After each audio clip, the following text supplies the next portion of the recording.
Hello everyone, welcome back to my channel Shout Out to Books, where we discuss anything everything related to books, stories, fun, plot and whatnot. So today I am going to talk about the books that actually soothe my heart.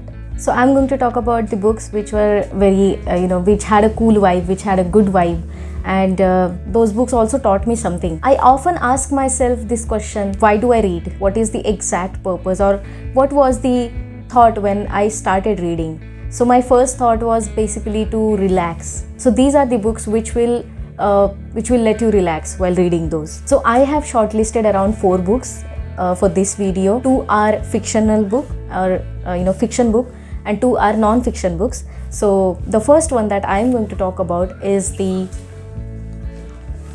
Power of Subconscious Mind by Dr. Joseph Murphy.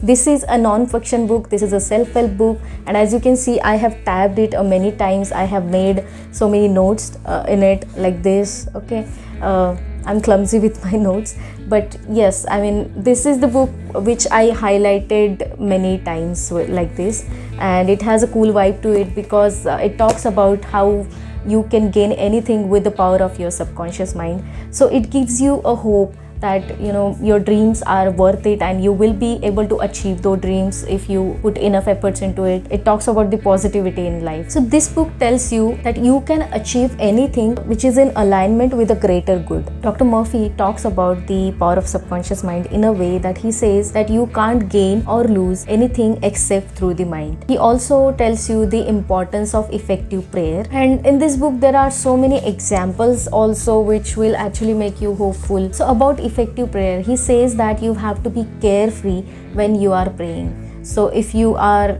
worrying a lot, and if somehow you are training your subconscious mind to be suspicious, in that case it won't work. So you have to be carefree. So it's like you have to develop some indifference towards your goal or towards your dream, and then you have to pray. So there are so many tricks in it about how to pray. Now this indifference, right, he calls it a divine indifference, and how to cultivate it, he talks about that. Along with that, book also talks about many positive attitudes to cultivate, habits to cultivate. For example, be grateful for little things also, because you may not know the importance of that particular thing right now, but in future you are going to realize it. So he says that develop that gratitude towards the thing in your daily life, and your life will be sorted. And I may not be able to explain it through this video, but if you read this book, right, you will actually feel like that you can achieve anything in your life. Another idea this book implants in reader's mind is that he has a choice over the incidents or occurrences or dreams or relationships in his life. Author tells you to choose happiness, choose peace. He says that God doesn't talk in confusion, he talks in a peace. So in this book you will see that author somehow tells that when you arrived in this world, you were arrived with one single gift, and that gift is a gift of a choice, that you can choose what things happen to you and what you put your efforts into. So that choice is still with you till the last breath. So that's the positive realization that reader can get through this book. So if you are depressed, this is the book that you should turn to. Another thing that I liked about this book is that it's very practical. It doesn't just talk about the results, it also talks about the steps towards steps you can take to achieve a particular result. Another beautiful thought that I came across in this book is that author tells you author says, if you despise or if you condemn whatever you are praying for, on some level your prayers are likely to fail. For example, if you want to be wealthy, but somehow in your mind you also think that wealthy people are the evil people, so at that time your prayers are likely to fail. And this rule applies to almost everything in your life. So when you are praying for, you don't condemn that. That's what author is trying to tell us. And he also tells you that your subconscious mind can't take a joke. It can't make a difference between a joke and the reality. So whenever you are talking about yourself in a group of people, do not make negative statements or the limiting statements. If you even if you want to crack a joke, it doesn't have to be about anything negative about yourself.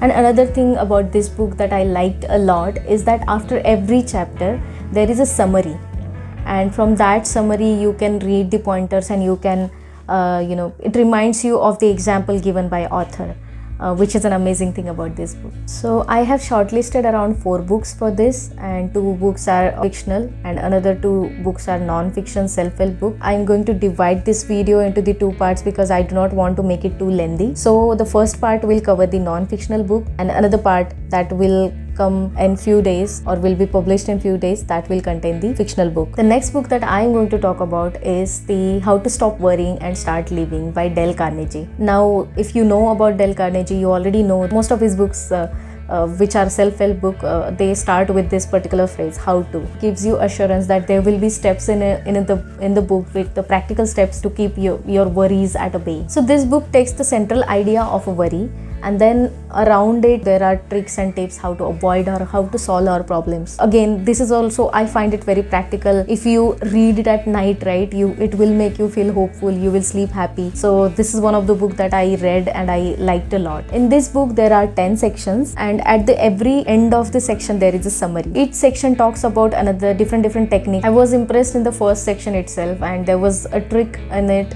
which talks about compartmentalizing your day. Live in a day tight compartment, that you do not know the past, you do not know the future, you just focus on the day. Go through this day, or you live through this day, and if you cultivate this habit, there are less chances of you worrying about the future, and you will be able to put input into your present that your future won't be actually affected. And I like this idea a lot, because especially if you are in a deep mud of a worry, then this is the idea that you should actually implement in your life.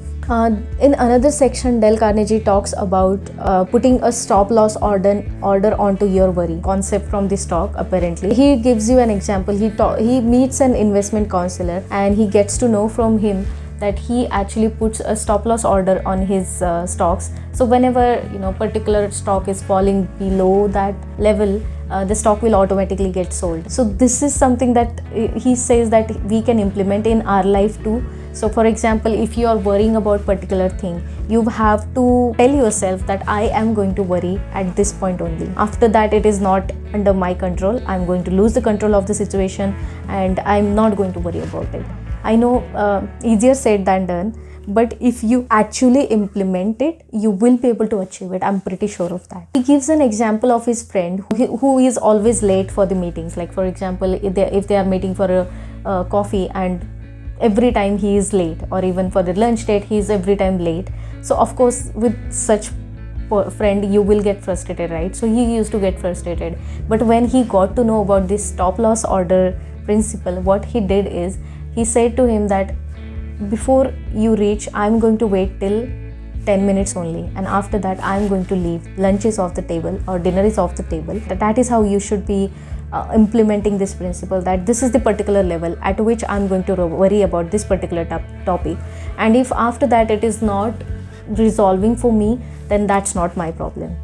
So this is the stop loss order principle that I actually liked a lot from this book, and I have been implementing it in my life. Again, in this book also, Dale Carnegie talks about the effective prayer, how to pray effectively. That's what he talks about, and he says that you don't have to pray about the symptoms. No, you have to pray about the results. Another thing in this book that I liked a lot is that Dale Carnegie talked about a very important issue. Despite of this book being very old, still it is applicable in today's world too. He talks about how to avoid fatigue, how to not get tired, which is like everyday problem for today's life. He mentions that rest before you get tired. So it's like take a precaution that you do not get tired, so that your brain works in its full efficiency. He gives an example of Winston Churchill during the World War II and how he used to handle his official work or any orders or any issue. And he says that most of his work, like till 11 or 10 a.m. I think,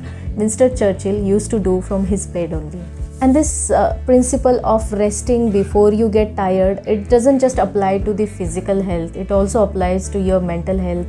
And whatever principles are mentioned in this book, right, those can be implemented anywhere, your work life, or in your relationships, personal life, or anywhere, even if you are studying in your schools. So this is something that can be implemented in your daily life. So these two books are the gem of the self-help book. So make sure to read these two books and let me know how did you find my recommendations, and make sure to subscribe to my channel. Thank you so much for watching it till the end. Have a great day ahead.